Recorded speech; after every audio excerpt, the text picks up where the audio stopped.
sambil duduk bisa? Boleh duduk, boleh. Santai ya, santai.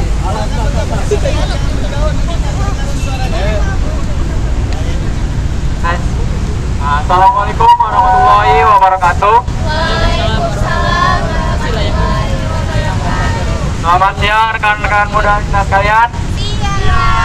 Sore.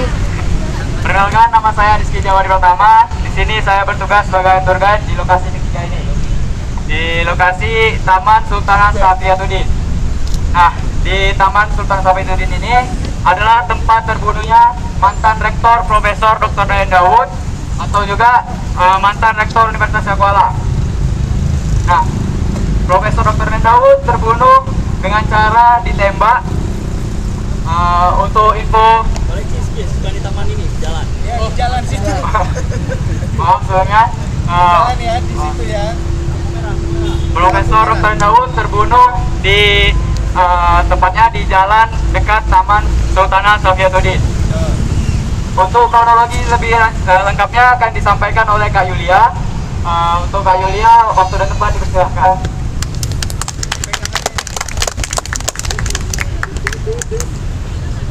Assalamualaikum warahmatullahi wabarakatuh, teman-teman sekalian semuanya. Waalaikumsalam.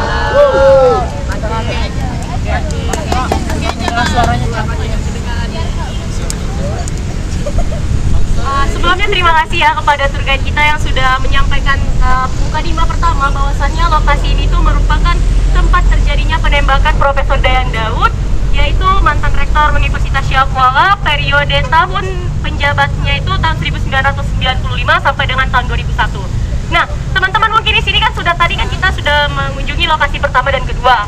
Nah, di lokasi ketiga ini kita mungkin menimbulkan pertanyaan nih, seperti siapa sih beliau itu sampai sekarang ini kita harus mengingat beliau. Nah, jadi dahulu teman-teman ada pesan dari Bapak Soekarno. Pada pidatonya beliau mengatakan tentang jas merah, yaitu jangan sekali-kali melupakan tentang sejarah, teman-teman.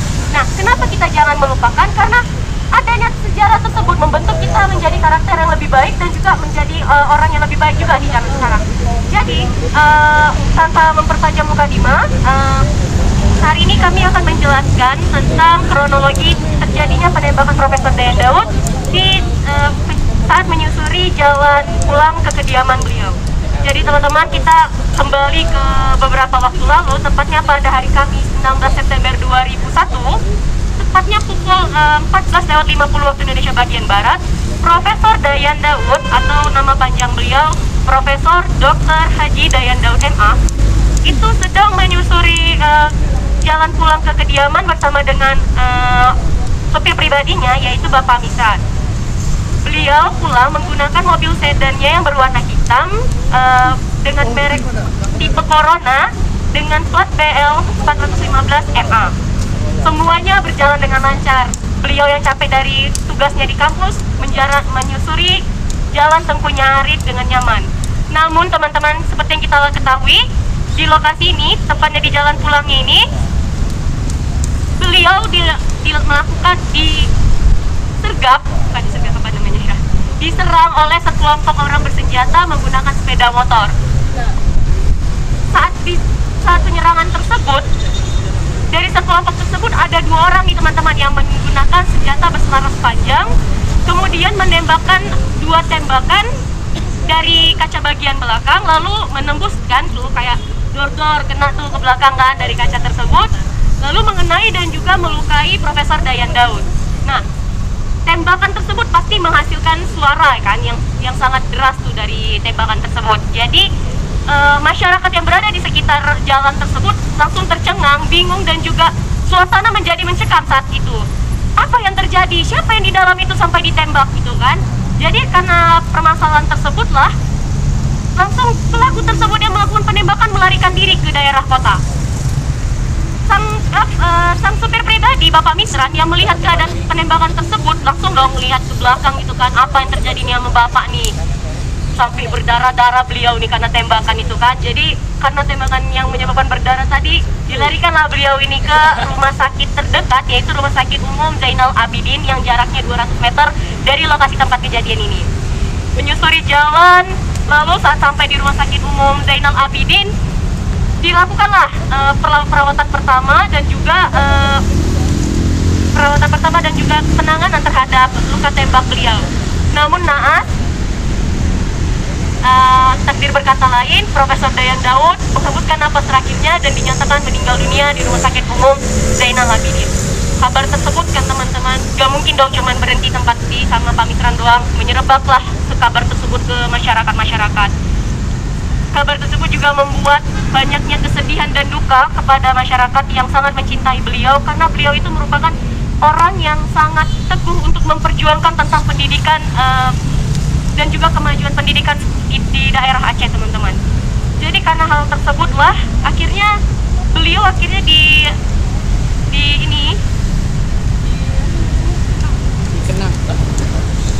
beliau itu disolatkan di Masjid Baitur Rahman yang dipimpin oleh Imam Besar Masjid Raya Baitur Rahman, yaitu Kiai Haji Sofyan Hamzah. Nah, saat sudah disolatkan dilakukan pemakaman. Nah, pemakaman tersebut dilakukan oleh banyak orang yang ikut mengiring-iringi pemakaman dari Profesor Dayan Daud tersebut. Bukan hanya mahasiswa saja, ternyata masyarakat yang sayang sama beliau itu juga melakukan iring-iringan sejauh 1 kilometer kurang lebihnya, teman-teman. Nah, kan sudah terbunuh tuh. Kita kan juga jadi bertanya-tanya kan, kayak kok bisa sih Profesor Dayan Daud terbunuh? Yang membuat dia itu jadi terbunuh apa? Apa yang dilakukan beliau sehingga dia menjadi target dari pembunuhan tersebut? Nah, jadi pembunuhan tersebut itu dilakukan karena beberapa alasan. Yang pertama, bahwasannya Profesor Dayan Daud itu dinilai tidak membantu perjuangan Gerakan Aceh Merdeka atau yang biasa kita kenal sebagai Dasgam. Yang kedua, Profesor Dayan Daud tidak mau membayar uang pajak Nangro sesuai dengan permintaan. Yang ketiga, mendatangkan aparat lingkungan kampus dengan tujuan untuk menarik atensi dari dunia internasional. Dan juga karena dilakukannya pemeriksaan tersebut, pelaku-pelaku tersebut ternyata pernah melakukan kesalahan lain nih, tindak pidana lain. Seperti apa? Adanya perampokan uang KTP orang usia, anak-anak usia, mahasiswa usia, itu sebesar 200 juta pada kala itu. Nah, penembakan tempat, ada juga pembakaran tempat pendaratan ikan Lapulo, pembakaran SM Undang Banda Aceh, pembakaran kantor camat Langgugok, menembak Bribtu Hermanto dan menembakkan GLM ke Kodim Banda Aceh, serta meledakkan bom molotov di beberapa tempat di Banda Aceh. Nah, karena sudah adanya hal-hal tersebut, pasti kita juga ingin ini dong, menegakkan hukum lagi kembali kan, seperti pelaku tersebut dikenakan sanksi apa atas perbuatannya.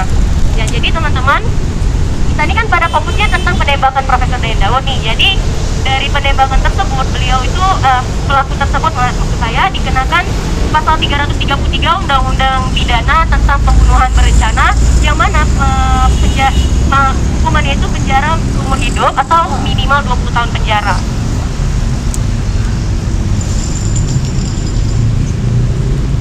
Nah, setelah beredar kabar-kabar tersebut kan, Kapolda Nangro Aceh Darussalam, yaitu Bapak Irjen Polisi Yusuf Manggabarani, menghimbau nih kepada anggota Gerakan Aceh Merdeka untuk kembali dan melebur ke masyarakat. Karena beliau sempat mengatakan seperti ini, menurut beliau kalau mereka yang akan diperlakukan sesuai dengan jabatan mereka di struktural Gerakan Aceh Merdeka. Misalnya orang-orang yang hanya ikut-ikutan mungkin itu akan diberikan pekerjaan. Jadi supaya untuk meluruskan mereka kembali, diberikan pekerjaan dan juga dibina lagi nih di pesantren. Lalu untuk hukuman kepada orang-orang yang tokoh-tokoh yang ada di GAM itu akan dilakukan proses hukum dan akan dimintakan amnesti kepada mereka. Nah, amnesti itu apa teman-teman? Nah, amnesti itu adalah pengampunan ataupun penghapusan hukum yang diberikan kepada kepala negara untuk orang ataupun kelompok yang melakukan tindakan pidana tersebut. Nah, pengertian tersebut itu ada di Undang-Undang diatur pada pasal 14 ayat 2 Undang-Undang Dasar Negara Republik Indonesia tahun 1945, dan juga ada di Undang-Undang Darurat nomor 11 tahun 1945 tentang amnesti dan juga abolisi. Nah, itu kan tentang untuk tokohnya. Lalu untuk pelaku yang melakukan penembakan, sanksi apa nih kayak kepada mereka tersebut, pelaku tersebut?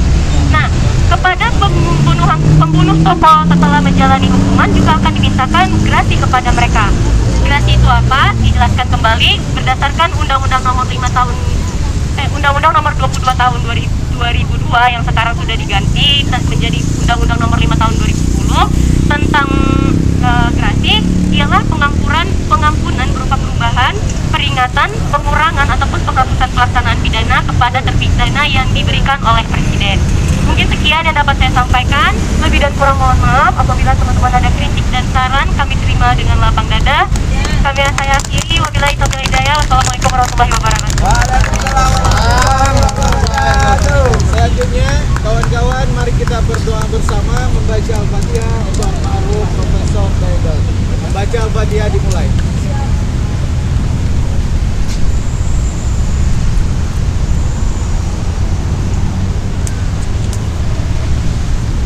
Amin ya rabbal alamin. Silakan ditutup di pokok.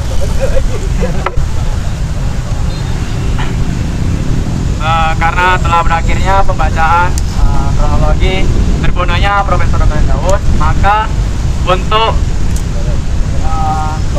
lokasi selanjutnya akan dilaksanakan pada lokasi UIN.